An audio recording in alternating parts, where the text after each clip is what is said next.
Ladies and gentlemen, to lab number 8 of UTC 2022 in Mannheim. Welcome as well out there on the live stream. Thanks that you're globally with us today. And globally, it will be today in this lab. We have guests from all over the world, from Malaysia, over Germany, in Bristol, UK, all the way to LA in the United States.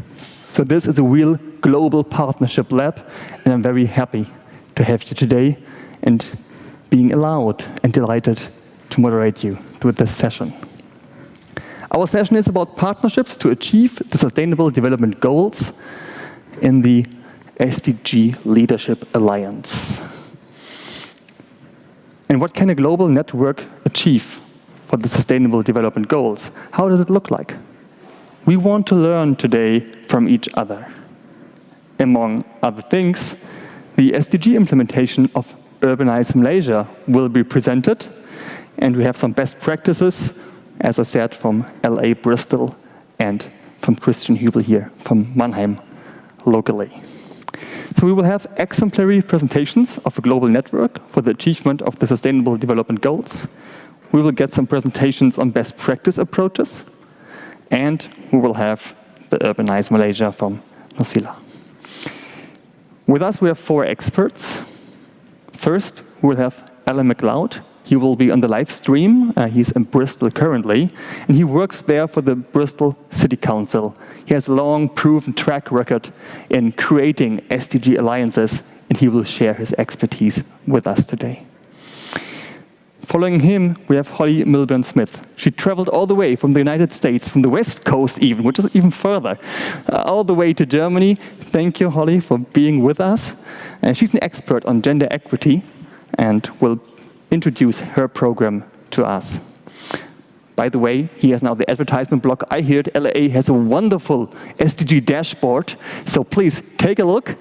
It's worth to see it as best practice as well. Following her, Nolisa Hashim will talk to us. We already had the pleasure to have her in February in a wonderful UTC. So there she already introduced the best practice of Urbanize Malaysia. And it was so great we decided that's something to share on this even bigger event. Thanks for traveling this time all the way to us. And finally, Christian Hubel. He's like the mastermind of UTCs in Mannheim. He is head of the Department of Democracy and Strategy in Mannheim. He organizes all those events. He was the driving force behind the City Vision 2030 development process. And in 2013 even, his initiative received the German Sustainability Award on Governance. So as well, Christian, thank you for being with us. In general, the SDG Leadership Alliance discusses under the Chatham House Rule. Chatham House Rule means everything which is said in the discussion may be used, but not be tracked to any single individual. Obviously, as we are on the live stream today, we cannot follow this rule very strict. Please keep that in mind. But at the same time, keep this spirit. Keep the spirit of having a very open discussion. Having a discussion where we have, of course, city representatives with best practices, but where we have human and aligned urban thinkers' minds to discuss the topics, instead of seeing just a person as a representative when they have their opinion. But what actually now is the SDG Alliance? What is this Leadership Alliance? And to start that, Alan Mcleod will have the stage. Alan, are you there? H? Alan, are you there? H? Alan, are you... Hello, can you hear me? Alan, we hear you wonderful.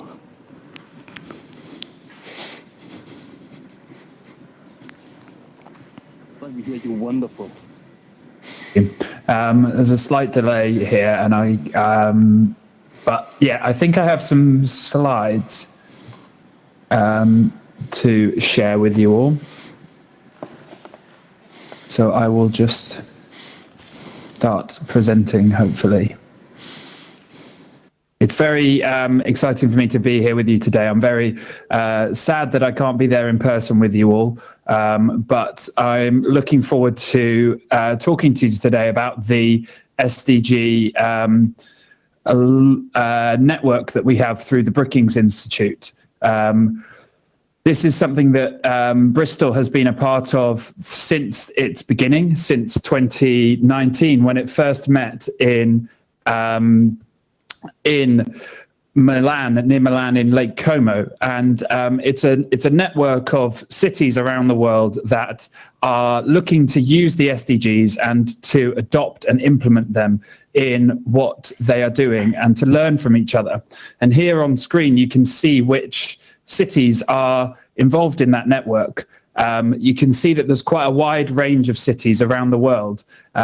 It's got a large number from the United States because the Brookings Institute and the Center for Sustainable Development there are the lead institution on this and do a lot of the coordination around this. However, there are also quite a few from Europe, as you can see, and fortunate to have met colleagues from Mannheim through this network. And that is how we have this relationship, and how I'm able to be here today speaking to you is through that relationship that has been built. As you'll see, though, there are also cities represented from countries in Africa, in South America. We have Yokohama from Japan, Durban, Accra, Buenos Aires, Bogota, Mexico City, amongst others. And there's a real range. And I think that's one of the really exciting things about the SDG Leadership Cities Network is that the cities cover a real variety of experiences. And that's been something that's been very interesting to hear from other cities around the world as we've been working on the Sustainable Development Goals. So what is the network and where did it come from and what is it trying to achieve? And that's what I'm going to talk to you about today briefly, before touching on how we've tried to then apply some of this in our city in Bristol. The network, as I mentioned, first met in the Bellagio Institute, the Rockefeller Institute, Bellagio on Lake Como. And here are the city representatives, as it were, on the day, with a few representatives from some other multilateral organizations like the UN Foundation, C40 and UN Global Compact as well were present.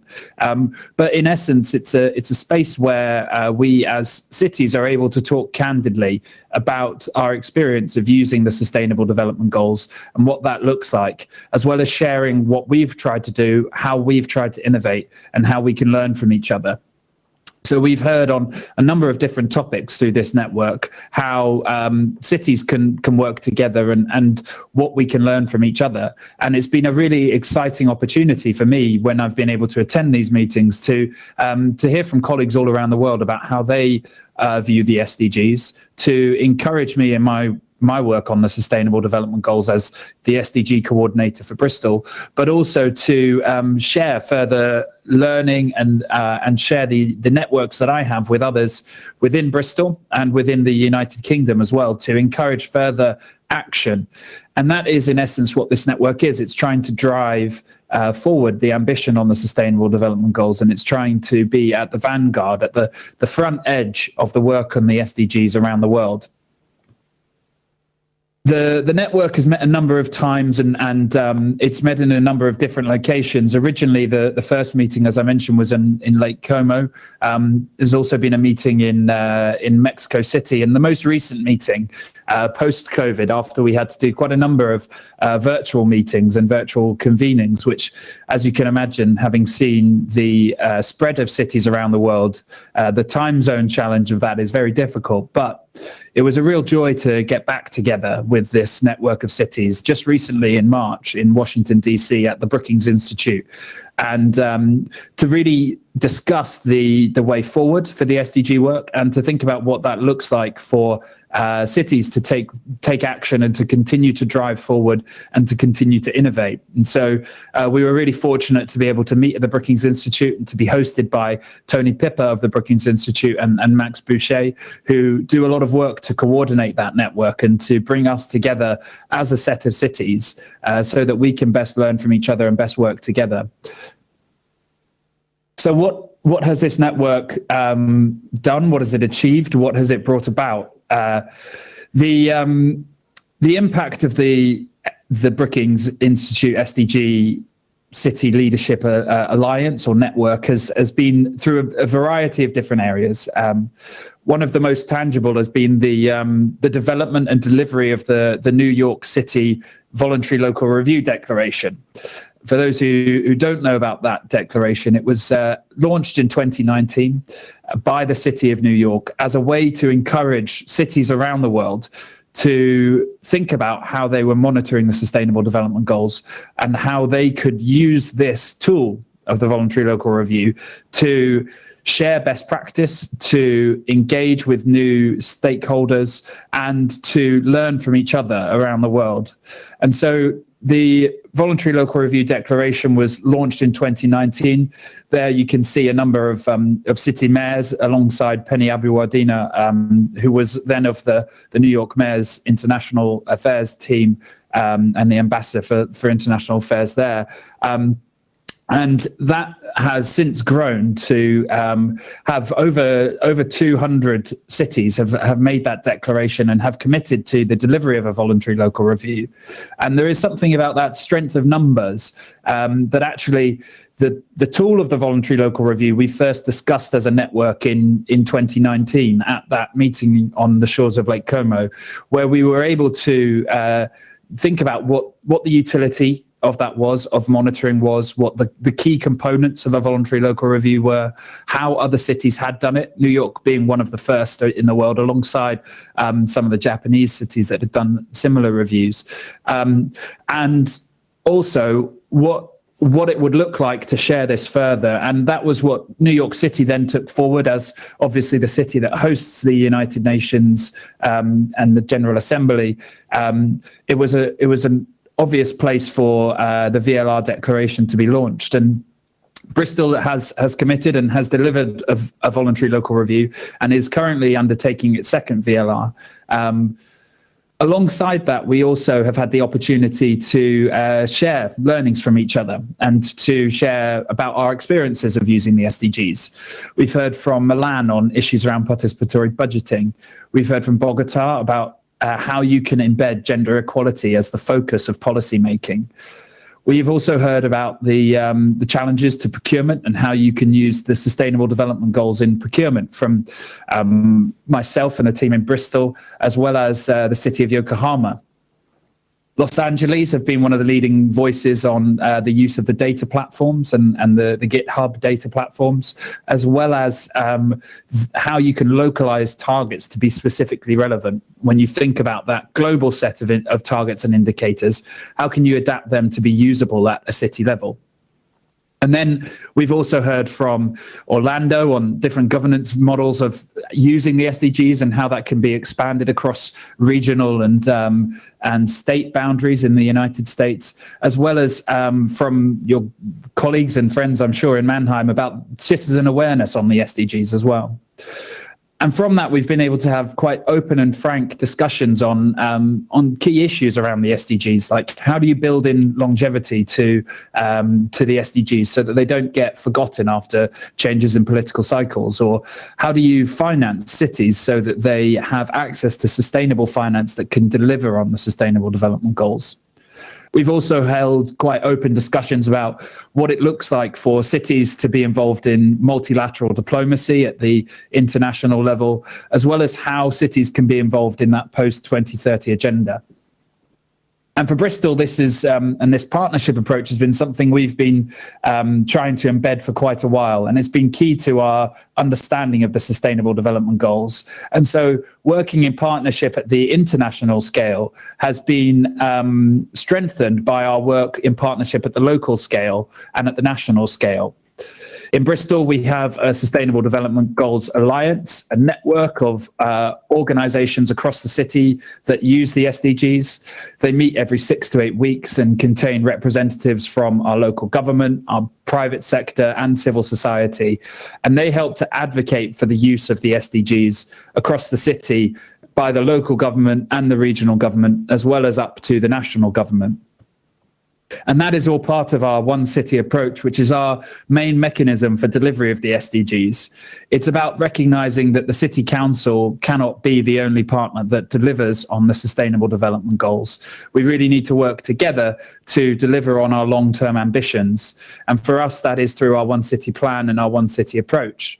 And it's a similar way of thinking to what we talk about through the Brookings Network, that actually the benefit for us as cities isn't just about our own individual delivery or success on the SDGs. It's about how we can scale up best practice from around the world, how we can learn from each other, and how we can deliver collaboratively on these common goals that we hold in the Sustainable Development Goals.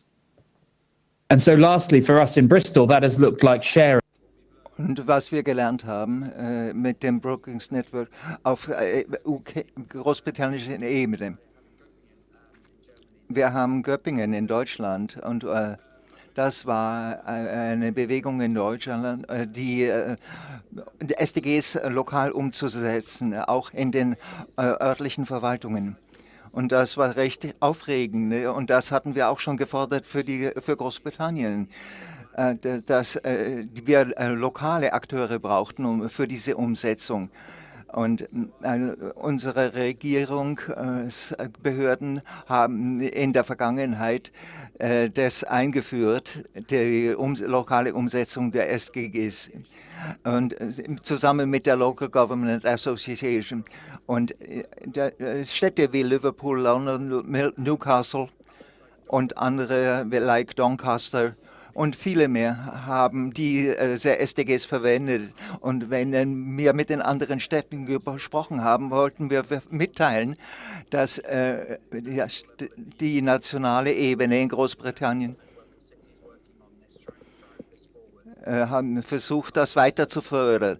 Also unsere Lehren aus dem Brookings Institute haben wir weiter, für Bristol konnten wir die umsetzen können.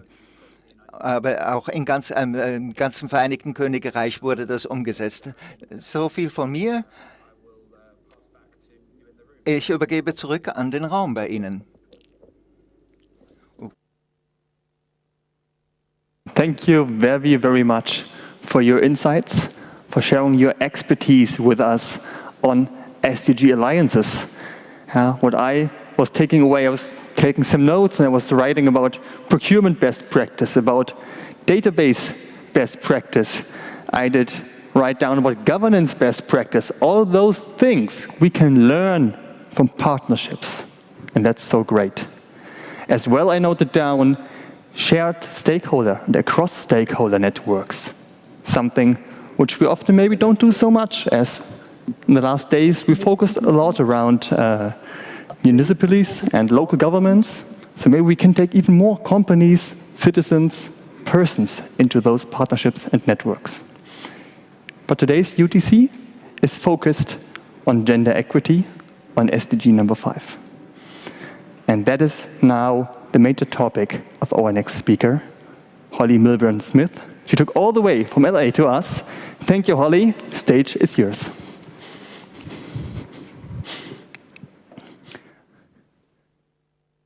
But I think for the technology, you can just sit on your spot still, activate your microphone, the camera will zoom in on you. That's how it is designed. Is that right? You changed that? Sorry, I'm not up to date. My bad. Holly, stage is yours. Please come up front. I'm sorry.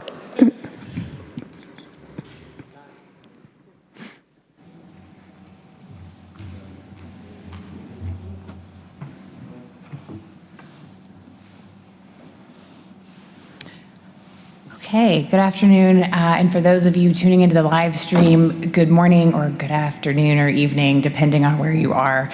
Before I begin, I want to say thank you to Noah, to Mayor Kurtz and the city of Mannheim for hosting this event and including me in it, and just for your general leadership in this field and demonstrating how focusing on this framework can bring tangible benefits to residents right here where they live. So thank you for that.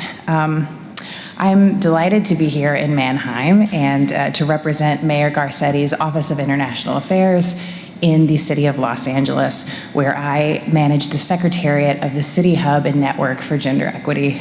We call it CHANGE. Los Angeles is actually one of the few cities in the United States with a dedicated office for international affairs, and one of the few cities implementing the SDG framework in our operations. As Alan said, we've published 2 voluntary local reviews, and I just want to raise that work of my colleagues who have done that, because I believe in that framework, and I think implementing it at the local level is a good move. So I suspect among this group, I probably don't need to make the case for city diplomacy or international engagement at the local level, but I will, just briefly. So in more ways than I prefer, we are living in historic times.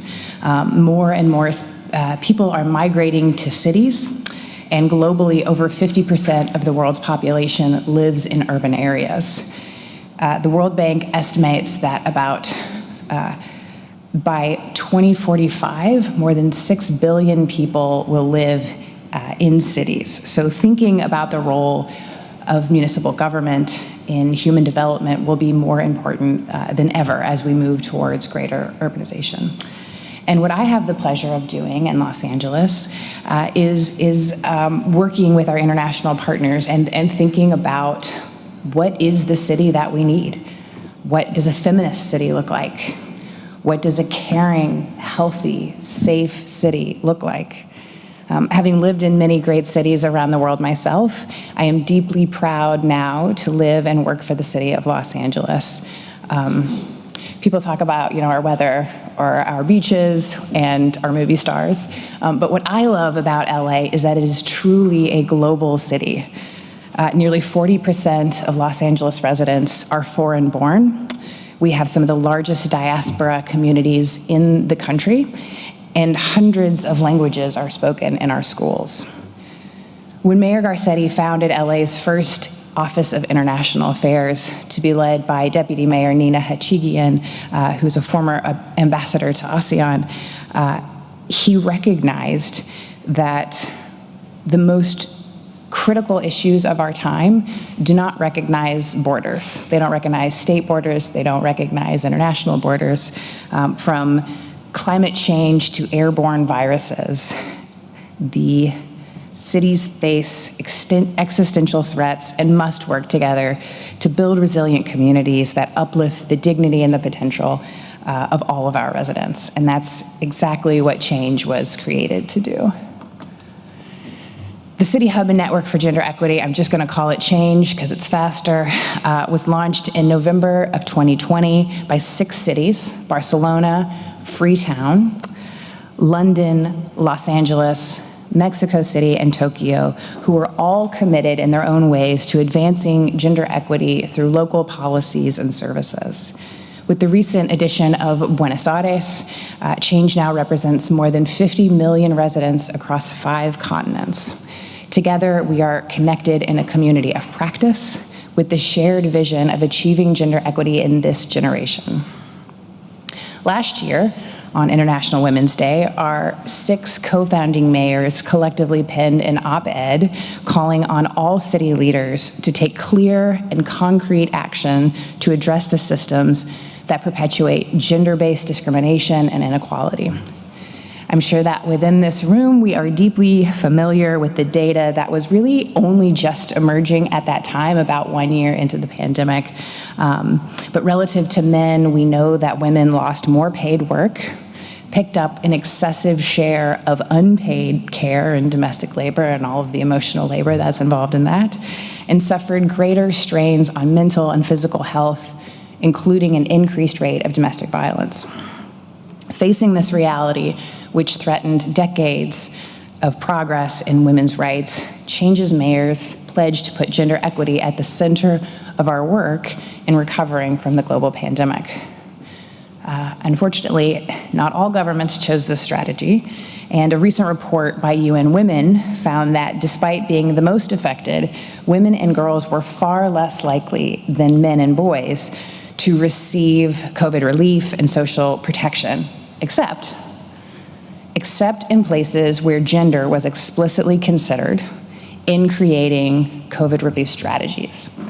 So where governance did apply a gender lens to their policymaking, women were more likely to receive economic support that they needed, and were less likely to report taking on an increased share of unpaid domestic responsibilities that impact their ability to participate in the workforce. So what these governments knew is the truth that guides change, which is that when we invest in women, we make our communities stronger. When our operations explicitly recognize the distinct ways in which women live and move throughout cities, we make better policies that don't leave people behind. So now I'd like to take a closer look at what exactly change does, but in a word, partnerships. Through our regular collaboration, we are learning from one another how to most effectively address the needs of our most vulnerable communities. Last November, on our 1-year anniversary, we published our first learning resource, the Gender Equality Toolkit, which draws from our co-founding cities' experiences implementing gender equity initiatives. The toolkit offers a menu of model practices. I say model practices, not best practices, because we're learning every day. And they're delineated by the major functions of local government. So looking at the city as an innovator, how are we embedding gender in city systems? As an employer, how are we building a more inclusive workforce? As a service provider, how are we integrating gender in city policies? And how are we working with stakeholders to improve city programs? So, for example, and I'll just take you through a couple, but I do encourage you to check it out on our website because there are many examples, but I'll pull out about 3. So looking at Freetown in Sierra Leone, to reduce a significant barrier to women's ability to participate in the local economy, lack of childcare, the city of Freetown partnered with a private educational group to establish early childhood development centers within local markets. So what this did is it not only provided that critical learning space for children, but it also gave mothers the opportunity to operate a business and earn an income. Looking towards another example, when Barcelona, so they've been a global leader in applying a gender lens to urban planning to make public spaces safer and more user-friendly for women. So Barcelona the city council requires gender impact reports before planning projects, and in particular, after realizing that women use public transportation more frequently than men and had distinctly different travel patterns, often related to caregiving or household responsibilities, Barcelona added additional routes and stops throughout their entire transport system.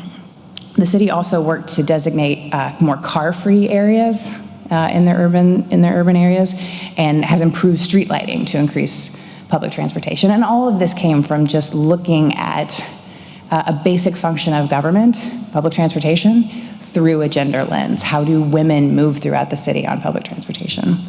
I could go on and on, as I mentioned, but I'll just give one more example. So in many places throughout the pandemic, we saw lockdown measures and increased psychological stress lead to higher rates of domestic violence. So this was certainly the case in Mexico City, who is our current chair of the network, also very involved in the Sdg Leadership Alliance, as Alan mentioned. But in response to this growing rate of domestic violence, Mexico City's Women's Secretariat formed a partnership with the company Airbnb. And that was to ensure that women fleeing violence had a safe place to stay when they were leaving those dangerous environments.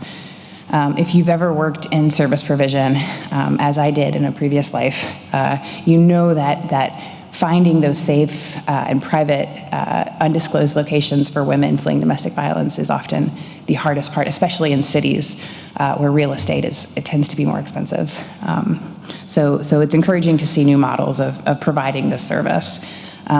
Basically, the Women's Secretariat in Mexico City helps with the reservations, and then Airbnb covers the cost of lodging.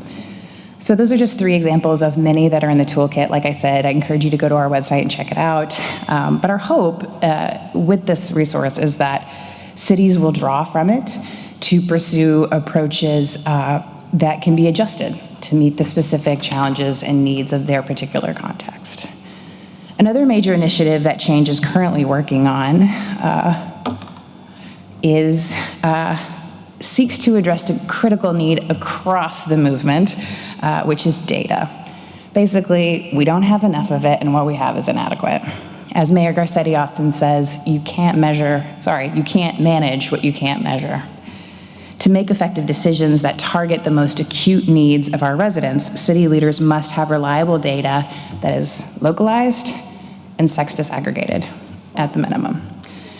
So in a study examining 3 major world regions, Asia and the Pacific, Sub-Saharan Africa, and Latin America and the Caribbean, researchers found that only about half of all SDG 5 indicators are available to be measured by sex disaggregated data, and almost a third of these indicators are entirely unavailable.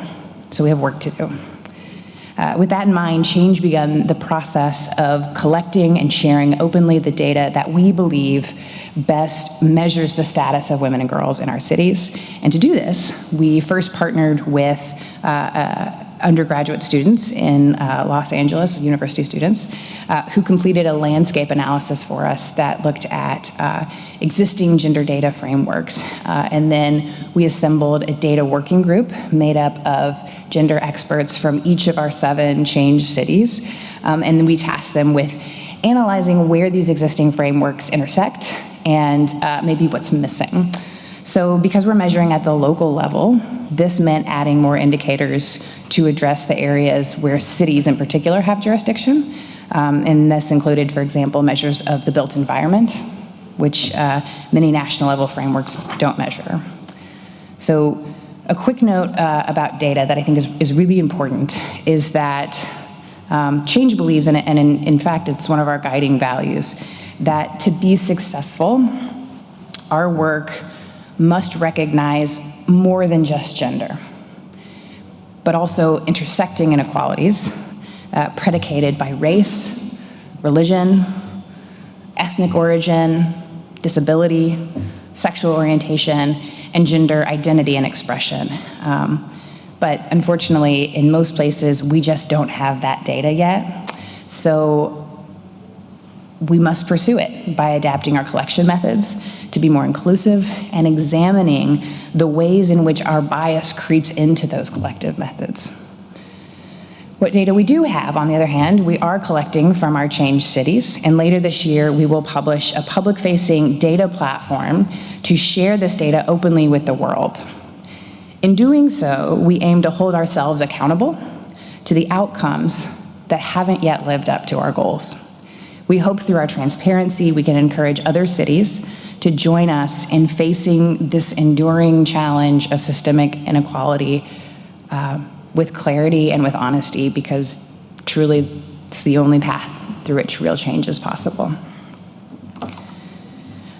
It's getting late in the afternoon, and I don't want to be the reason anyone falls asleep.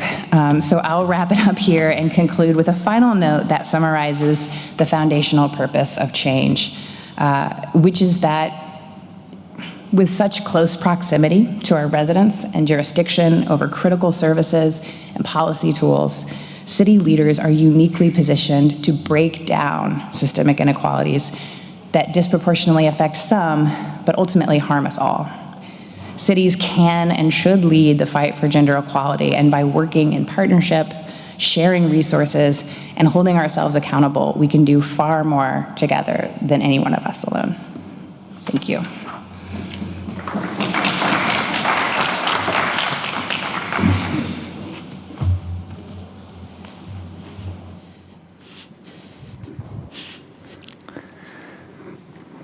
Holly Milburn-Smith from LA, expert on gender equity, thank you very much. And for sure, I think nobody was tired of the speech today, and I did see so many connections to so many great events we had in the last 2 days already. You talked about the voluntary local reviews. And actually right now, in parallel, there's a workshop running on how to roll this out all over Germany.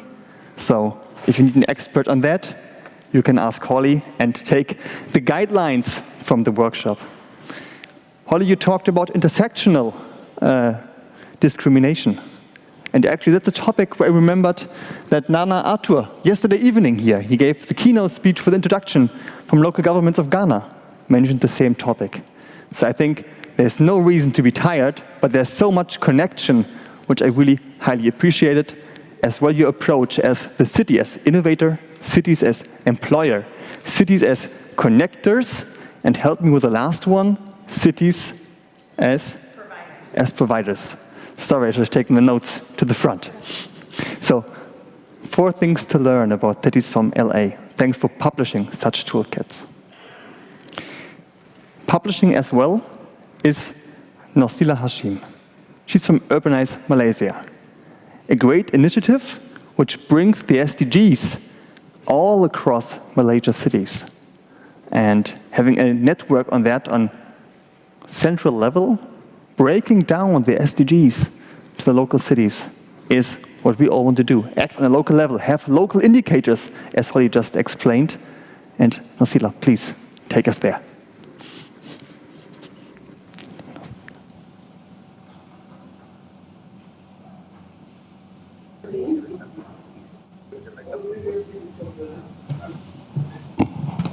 Thank you for the warm introduction. Assalamualaikum warahmatullahi wabarakatuh. Very good afternoon and very good morning to some of our global audience. And back in Malaysia, it's actually very good evening to them. So thank you very much, first of all, to City of Mannheim and the organizers for inviting me and my colleague from Malaysia to be here. We are really excited to see the city. It's after the first UTC in February. This is really, seeing everyone in person and also having this discussion in a much more open manner. So I like to bring, after the 2 earlier speakers and listening to a lot of the global initiatives done from the UK, from LA, that has reached out to a much global level. I like to reflect what we are doing also in Malaysia. Where I come from, actually an organization which is the Center of Excellence, and we are actually under the Ministry of Housing and Local Government, which is a central body. Our work actually works across all local governments in Malaysia, and there are 155 local governments in total. So we are policy implementer. And in implementing the policies of the ministry, we look at cross-cutting issues. We look at the challenges of the policies. And of course, our focus over the last 3 years is how to actually mainstream the sustainable urban agenda, localize the SDGs, and transform our cities and communities to reach a point where it is more livable and also more sustainable. So a little bit of profile, because we are not from this part of the world, so I thought I'd just show you a snapshot. Malaysia, we're not a big country. We only have about 32 million population, and we actually have 2 parts of Malaysia, the western side and also the eastern side, which is closer to Borneo. But however, over the last 20 years, we have been growing very, very rapidly. And our urbanization rate today is almost 78%. And there's a lot of debate as to whether we continue to grow, we stop growing, and how do we pull these brakes. So in the latest National Physical Plan, there is the idea has been mooted that we should just try to reach urbanization to an optimum level of 84%. I really don't know how those numbers come about, but it's probably based on some projections. But as the country have been developing, what we also observe that the numbers of urban centers, which is also in the rural areas, in the suburban areas, are also growing. And people are also feeling that it's okay to actually not live in the big cities. It's okay to also live in smaller cities, as what we observe here in Germany. So, definitely cities are a big attraction to Malaysians because it contributes the most to our economy. Even where I come from, which is the Klang Valley region, the metropolitan for Kuala Lumpur, it actually contributes to 38% of our GDP. So I think that's another reason on why Malaysian cities, Asian cities are still very much, a big attraction, a big magnet to people coming to the cities. But over the last 10 years, we have had a lot of change in terms of our demographic profile. We are seeing slower growth of rate, slower number of household, and there's a balance, of course, almost a balance between male and female. And of course, most challenging, we will be having more aging population very soon. So these are things that as a country as well as at the city level, the next 10 years will be very challenging on how we transform further. And one of the other challenge that we have is also in terms of the disparity in terms of income level. We tend to have a lot more middle income, and of course the bottom 40% over the pandemic has actually grew.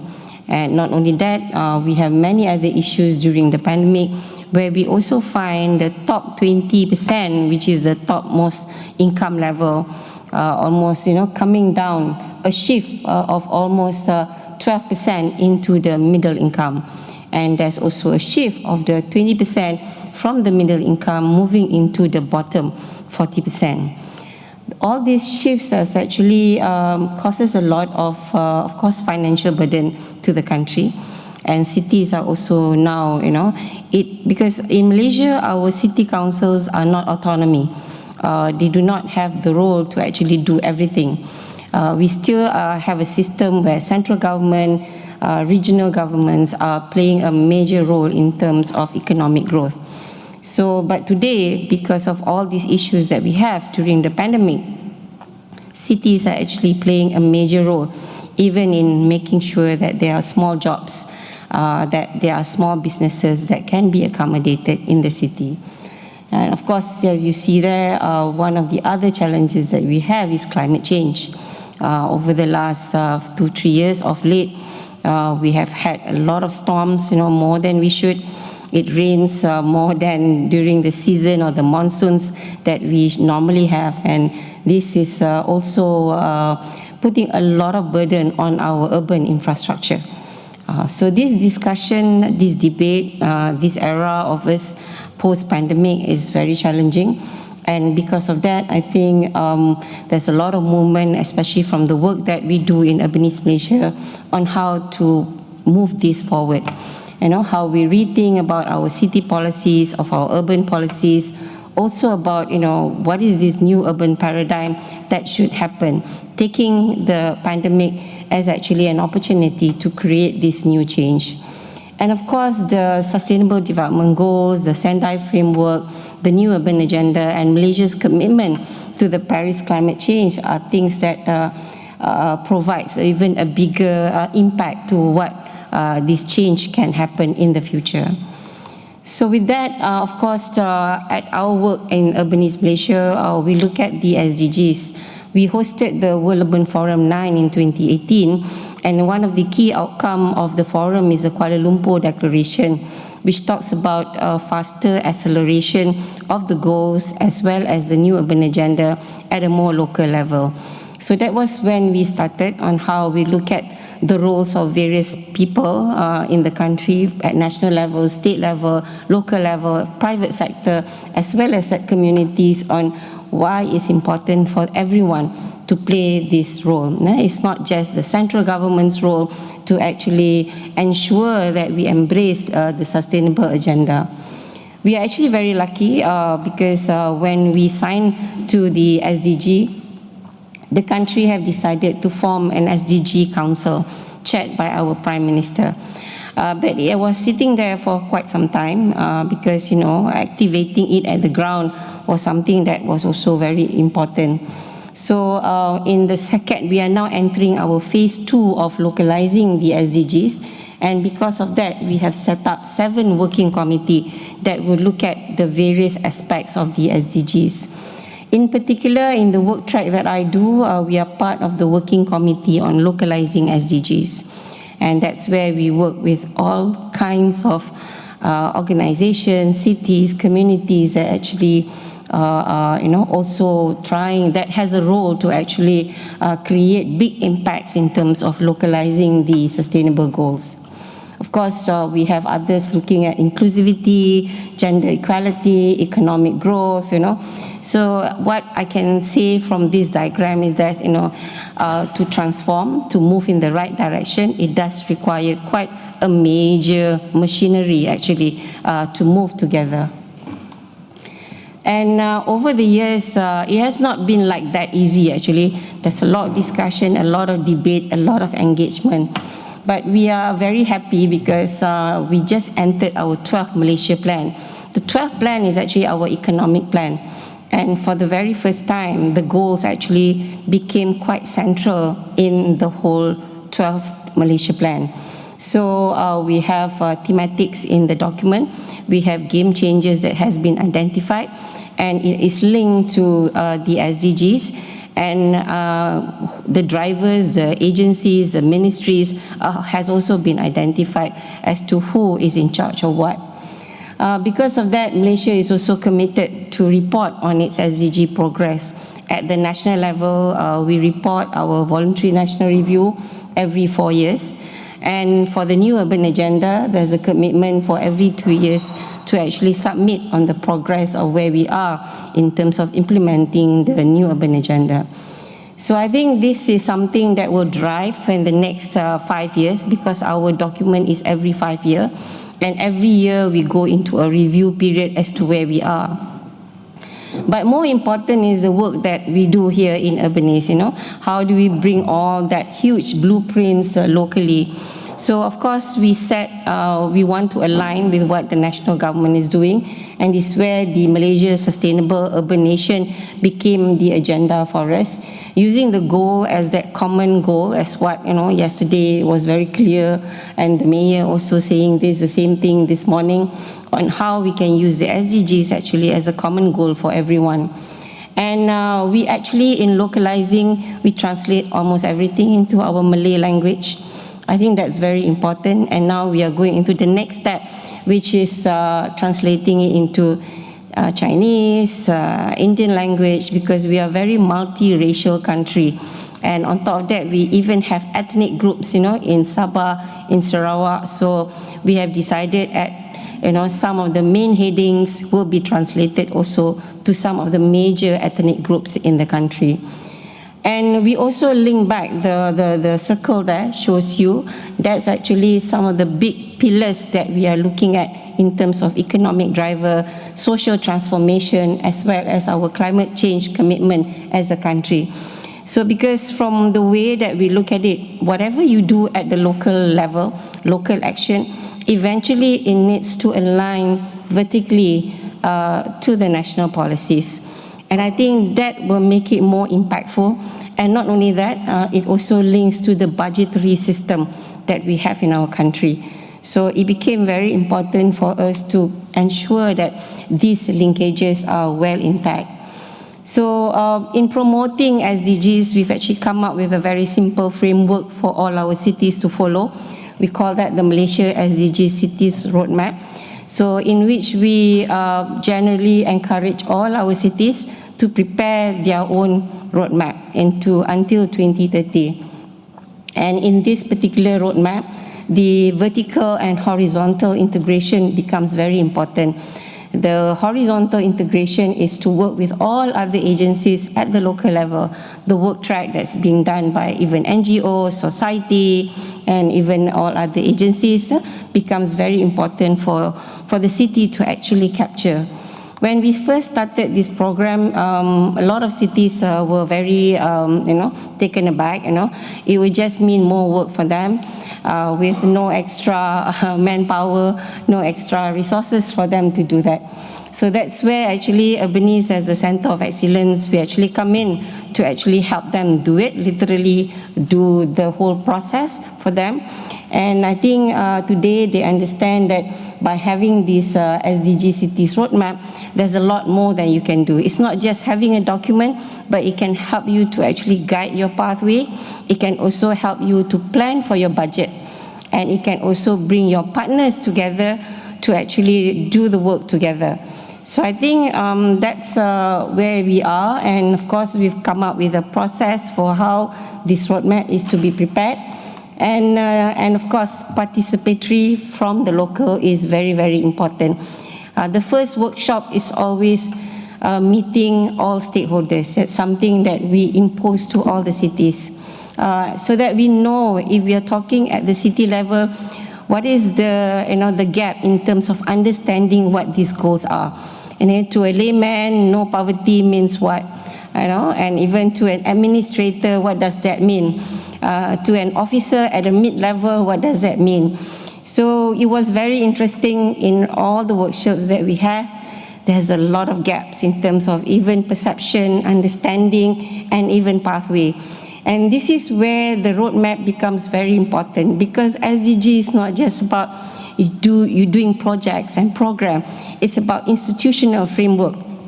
It's about the right partnership for you to ensure that your goals are well achieved.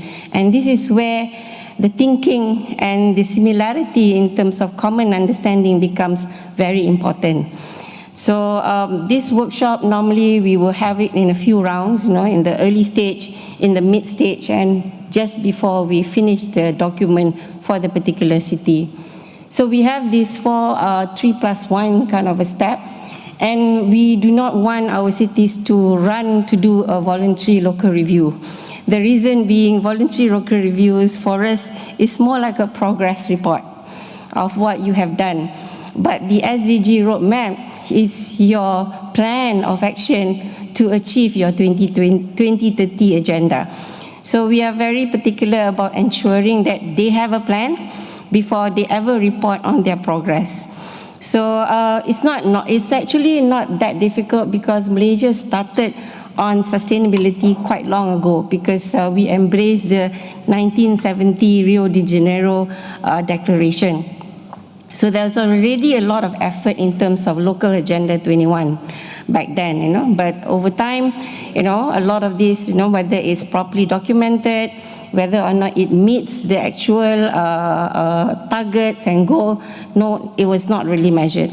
So having this framework helps, and today we have cities which have prepared their SDG cities roadmap, and some of them have gone to the next step, which is preparing the voluntary local review. So we have, last year, we submitted 2 cities from Malaysia, and this year for HLPF in July, we are submitting another 2 cities.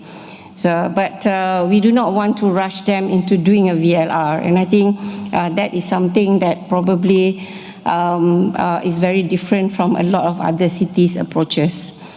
Another way that we look at it, that every city has its own pathway, and we never want them to compare with another city. And you can see this is one city, which is Shah Alam, how they determine where they are, what are their priorities, versus another city which is in Subang Jaya, and versus what we did for Kuala Lumpur city itself. Everyone seems to have their own way on how they want to measure their progress, and it's okay. For us, it's okay, because the city themselves, the maturity and understanding on the SDGs are also different. Their ability to actually execute the goals are also very different. And we are allowing the cities to actually set their own pathway by determining where they are today, what are their gaps, and how do they want to move forward. And moving forward would depend on the resources that they have, the ability for them to roll out the plans, and actually that's where we are today, and ensuring that the institutional framework is there, the financial support is there. And in the case of Kuala Lumpur, they not only prepared the roadmaps and not only have undertaken the voluntary local review, they've actually now translate them into a policy document. So once it's in a policy document, it becomes a public document. Then, the public is there to assist you to ensure that your plans are also well rolled out. So these are the process that we have done, and this is the reason on why we feel that every city should do their SDG roadmap prior to doing the VLR, because the VLR is something that they can report every 2 years, every 5 years, it's up to them. But for us, the most important is their work plan towards achieving the goals and the targets. And of course, one of the other things that we look at is also to mainstream SDGs in local budgets. And this is where, in doing this, we look at how to bring in this gender-responsive, sustainable budgetary process. This is not a new process. Of course, we adopted it from the UN Habitat in the old days. But when Malaysia actually, we had a struggle in the past, 15 years or so, as to coming up with a formulation on how this gender-responsive budgetary works. But today, more and more of our local government have started to use this process, where they actually go down to the public to share their budgetary plan, to get the views from the public whether or not this budgetary plan works or not, to look at each projects, whether or not it could be contract farm to the community, and also to get views whether or not it matches the gender profiling of the city itself. So this process has been, I would say that, it's not, we have not done this on a national scale wide. There are only a few cities that have started to do this, but we are doing a mentoring system where cities which have already embraced this process are now teaching other cities on how to do this. So we work as a facilitator. We work with our local government department under the Ministry of Housing and Local Government as to how this process of capacity building happens with the local government.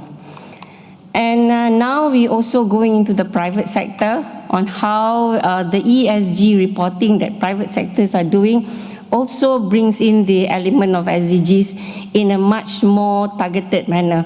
We don't want it to be just ESG reporting, based on either GRI or any kind of system that they have decided upon. We also want to see whether how they could link to the SDGs. So we started working with private sectors now.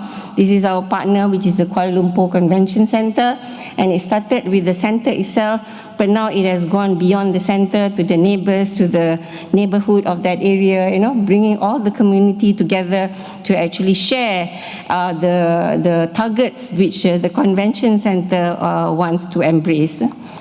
So, of course, continuing this discussion becomes very important. Even if we have good success stories, it needs to be shared. Challenges needs to be shared. So that I think this is why we are here today for this UTC, and truly appreciate this. But for Malaysia, our journey started from the World Urban Forum. We have actually done our National Urban Forum quite regularly on a yearly basis. And we have been following the World Urban Forum actually to wherever destination that has been set. And I think Urban Thinkers Campus, this is our involvement in Malaysia. There's 3 so far. And of course, personal involvement, this is actually a great space to be in. And when you're looking, whenever you have all these forums, I think one is very important is bringing in stakeholders into the room. So for all our national urban forums, we always have sessions for stakeholders. We normally have with youth, women, grassroots, the city leaders, and even communities. And this is one example where the women group actually came up with their own action plan. And at every WOOF, they are expecting us to give a progress, So there's an alliance now within the women's group. There are about 15 organizations within them, and they actually jointly overcome some of the issues that has been discussed at the forum. We set up our SDG Center in Kuala Lumpur. The SDG Center is just a physical space, but it's very important for the city to announce that it is committed to the agenda through a physical space, So we've had a lot of commitment for this. More partners are coming forward now. Private sectors, banks, even embassies are coming forward to, not only do sharing themselves, but also ask us how else can we work together to actually ensure that the SDG goals are moving in the right direction. We are going to have a digital twin platform for this very soon, because we would like to have a depository system that will come into the center.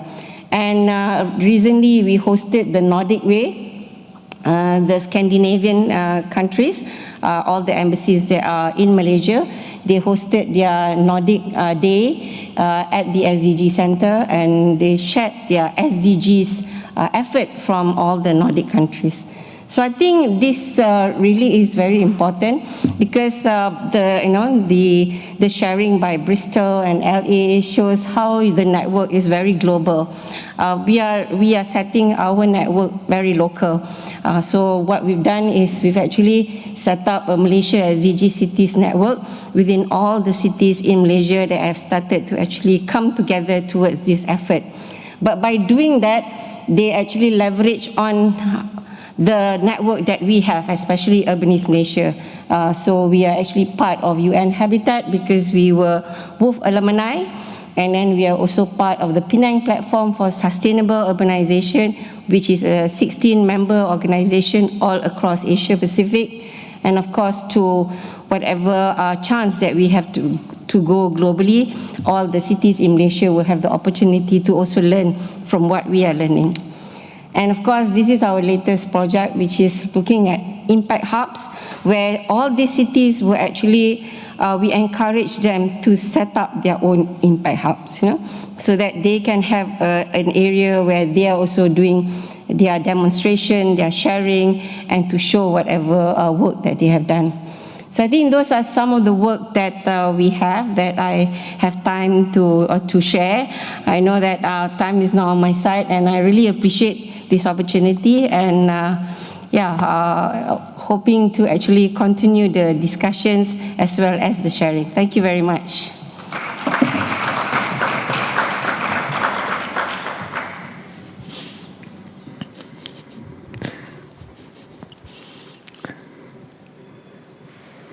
Thank you, Nolisa Hashim, for sharing so much details with us. And that was really impressive, from my point of view at least, to see how detailed you really made these SDG localization work. That really every city, I noted down not only the indicators, but even the responsibility was noted, and that's really then the driving force. If you have somebody who takes responsibility, you have somebody who takes action. Somebody who takes action, like Christian Hubel, to make this. Now to the next speaker. He's head of the Department of Democracy and Strategy in Mannheim. He organizes the UTCs here in Mannheim. Christian, thank you. Yes, thank you all. Wow, what a great session till now. A warm welcome to you here, but also good morning, good afternoon, and good evening. And just one guy texted me in Melbourne. He's now going to bed, but he will he will look at the session on video and breakfast in 8 hours. So you are welcome, Greg, and hope you enjoy it. Yes, also a warm welcome to Ana Duquado and Stephen Nauta for coming here and sharing your knowledge with us, but also Parisa and Asmismam Abdul. It's a great session here for coming from so much abroad and traveling so many kilometers to share your knowledge and your vision with us. And that's about partnerships from cities, from learning from each other, and it's about the spirit of the Thinkers Campus to say, okay, what you are sharing, what we can learn from about, what we are working out for new solutions, and then we are sharing these new solutions to other cities, and that's the spirit of the UTC. And I also learned a lot today about systematically approaches about the SDG alliances with cities in Malaysia, but also Bristol. This could be also a role model for the metropolitan region here in Baden-Württemberg, where Mannheim is located, but also for German cities. And I like this approach very much. Also some toolkits, as you shared, Hollis, about the gender equity toolkit. That's very interesting. And in a side sentence, you said, okay, in Barcelona, they are planning public spaces with a gender lens, and that's also a great point of view and an approach for achieving the SDGs. So it's all about learning, sharing, and for us all, achieving more together. Yes, what I want to show is the way Mannheim did for implementing the SDGs and how we are using partnerships, because it's not normal for at least German cities in this size of 330,000 inhabitants that we are so much involved in the international state. And usually when we are talking about international charters, everybody was saying it's something about, yeah, what does it have to do with us? No? Charter, it's a global level, and it's for some people in the administration, it's like dealing with papers from outer space. First of all, they're all in English. A lot of, still a lot of people in the administrations are not able to read this technical English, and then it's always said, what does it have to do with us? No? But then when you're talking to it, it's all about taking an issue, saying it's a global issue, and we now want to localize it and make the world better in this city. So when we are talking about the Declaration of Barcelona, it's about talking about how we are dealing with handicapped people in Mannheim. Are they able to use the public transport, or are they able to following this Urban Thinkers Campus? And therefore, for instance, we have here in science speech sessions, and we are always looking for localizing these international charters and telling the people it's about your sustainable future here in Mannheim. And therefore, the SDGs are very easily to translate, they're very compatible, and as I also learned yesterday, they were developed by 4 women. As for me, it was new that 4 women from Latin America were having this approach invented, and it's very easy to understand, very connectable for talking with people, and they are understanding it very easily. And in the morning, we have a class from the Humboldt School, young children, 13 years old, and when you're talking with them about no poverty, they can talk with you what no poverty means.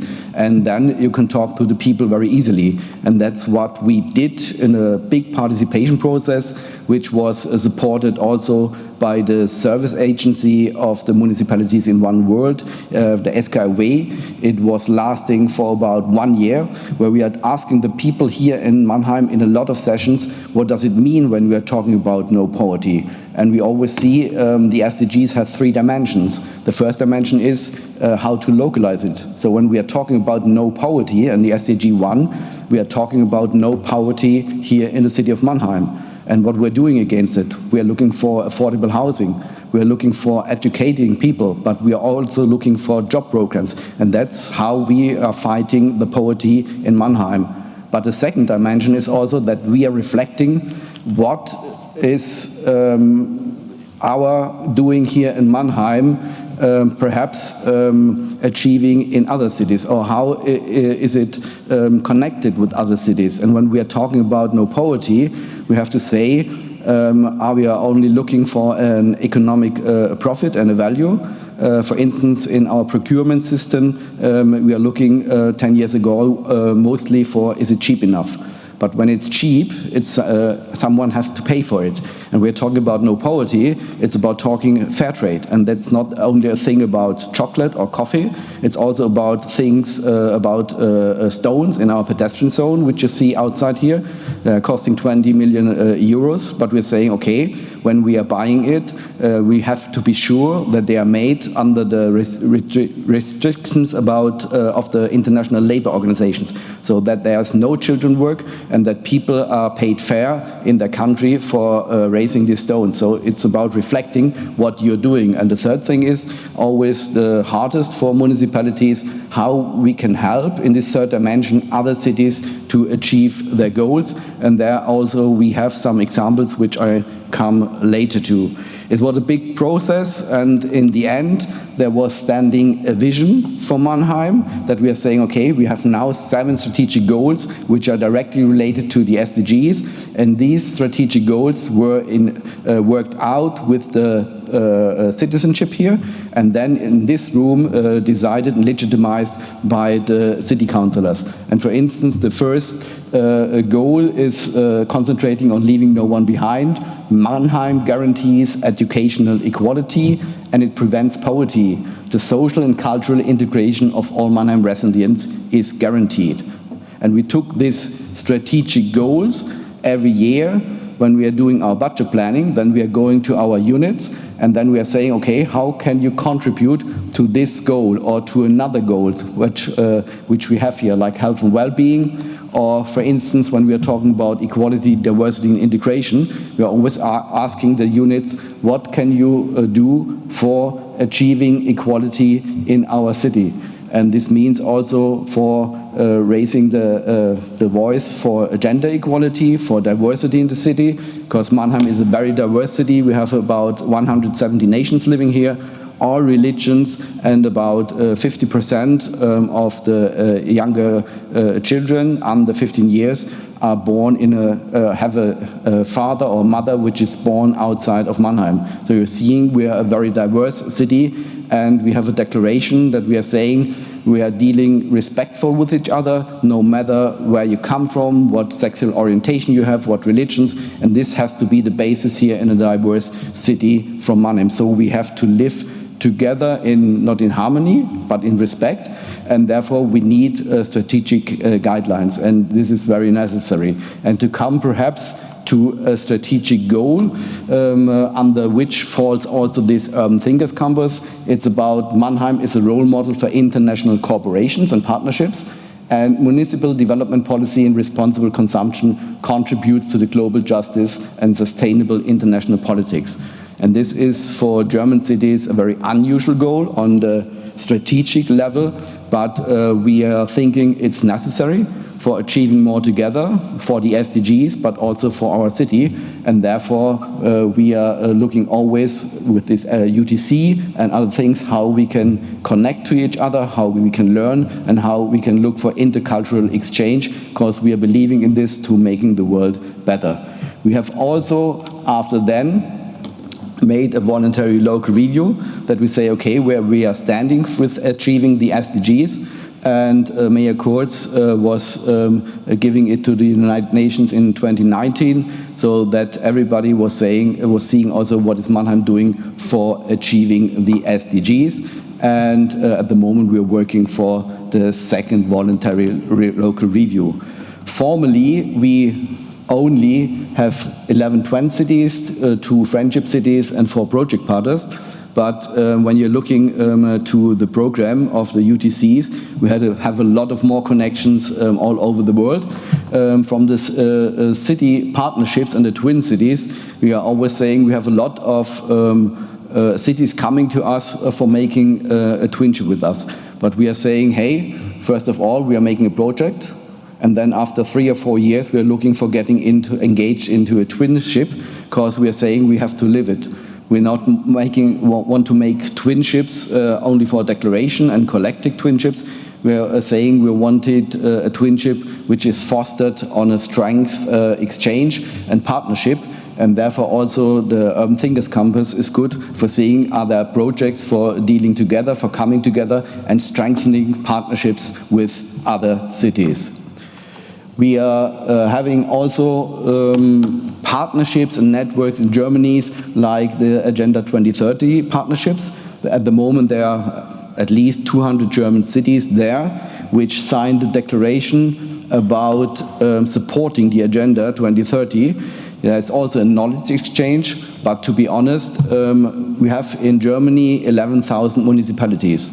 But at the moment, only 200 have signed this declaration. And it's only a declaration to saying we are working on the Agenda 2030 and on the SDG. So we see there is a lot of space to improve. And we are thinking also, and some guys and a woman was asking me whether this format of an Urban Thinkers Campus can be made in their city, so that there is also a movement that at the end this city is signing such a declaration. So we see we have to share our knowledge, and we have to build up partnership that more cities also in Germany are dealing with the SDGs and join the movement. So at the end, on the global level, we have a bigger impact. We were also involved in the Urban Thinkers Campus like this here You see at the moment we have about 40 Urban Thinkers campus. There are a lot of connection with other cities, and at the moment there is a big campaign about the city we need now. And due to our partnerships, and it's now the 8th Urban Thinker campus, the World Urban Campaign asked us whether we could be the focal point for the European campaign for the city we need now. And Lisa just had a session about this, and we are looking to joining more of cities in Europe joining this campaign, organizing Urban Thinker campuses with these civil societies, so that we are involving more people and really creating a movement. We have also talked in another session just before about the project of the OECD. It's about the relationship of cities and the region for implementing the SDGs. 1.5 years ago, when we were talking about this project, some of the people also in the administration were saying, it's another additional work, should we do it? But we see there are a lot of spillovers and side effects for learning about the relationship between city and region. I mean, we are, as I told you, 330,000 citizens here in Mannheim, but when we are looking to the region, metropolitan region Rhein-Neckar, we are talking about 2.5 million people. And a lot of people are coming to Mannheim for working here, for using the culture. We are going for leisure to the other cities. A lot of people are working in little suburbs outside, so it's a functional region. And for understanding it better, also such reports and such working out approaches for a territorial approach are helping us for understanding our relationship and our working better. At the moment we are working out for the World Urban Campaign a movement, as I told you, for making more urban thinker campuses, but also for engaging more NGOs in a partnership with the World Urban Campaign. At the moment we are 200 partners, but we want to open the movement and want to support people here to come in. This means also to inform them, but also to support them when they have to make a formalized application. And we are also looking for issues which are the perfect win-win situation, so that we can see there was an Urban Thinkers campus in a topic, for instance, gender equality, and we know another city is interested in this, so we are trying to put them together to connect them and then in the end get more partners for the World Urban Campaign. Then, as Alan said, we are part of the SDG leadership cities of the Brookings Institute, and as you see, that's LA, New York, Helsinki, Bogota, and now it's Mannheim. And sometimes we were asked, why not Munich or Berlin or Hamburg? But from the SKW and from Brookings, we were chosen because they said, hey, you're a vanguard city in implementing the SDGs, and we want you to join our movement. It's not about show, it's about working out the implementation and localization of the SDGs. And so we are involved in working out indicators, working out the benefits of a voluntary local review, etc., PP, and in the end, we also get a lot of invitations for presenting our model, but also bringing in our knowledge in other networks or our sessions from expert group meetings, etc. pp. So the people are seeing, okay, that's not bad what Mannheim is doing with interlinking in partnerships, and so we are sharing our knowledge also, and we are also proud that you are coming here and sharing your knowledge with us.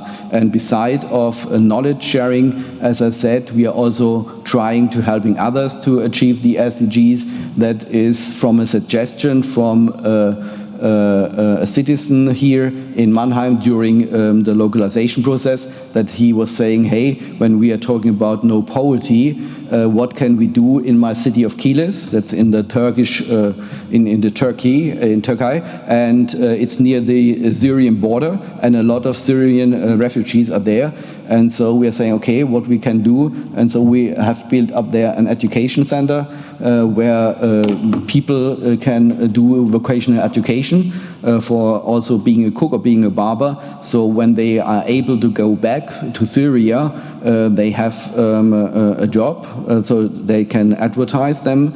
Or when they are staying in Turkey, they can say, okay, I will stay here, but I'm able to work. So we were helping each other also directly. So in the end, for us, added value for partnerships, it's about city-to-city learning, and as someone also in another session says, it's easier to understand each other when you are doing almost the same profession as a city.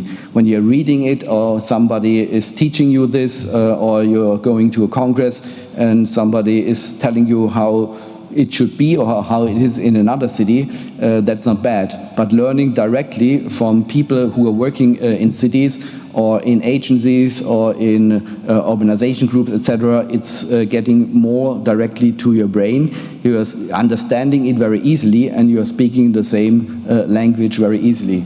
You also see that when you're talking about partnerships, you're easily getting this holistic view, a holistic and integrated view of your city, but also of the world. And then you're seeing and reflecting, okay, what does it mean? The world is interdependent, and what we're doing is also an issue of other people. And this helps us really a lot to understand it. And it's also sometimes about, to be honest, making a channel also for business and other things, to say, okay, when we were addressing partnerships, it's easier to address also a partnership in a city or in another state. When you still have partnerships in culture or in implementing the SDGs, it's also very practical, as I say. And it's also empowering cities. I mean, without the city networks, Brookings, World Urban Campaign, etc., we weren't organizing an Urban Thinker Campus, or we weren't engaged in this global level. So it was also encouraging for us that other cities were saying us, hey, please come to Habitat 3 in Quito and present you, and please discuss with us. 7 years ago, when somebody was asking us, we were saying, okay, we, Mannheim, global stage? No, it's about Munich or Berlin or others. So it's also encouraging other cities, and with partnerships at the moment, we are also getting smaller and medium-sized cities from Germany on this international level, so that they can also intertwine with each other and learning from each other. So in the end, it's all about learning, sharing, and achieving more together. Thank you.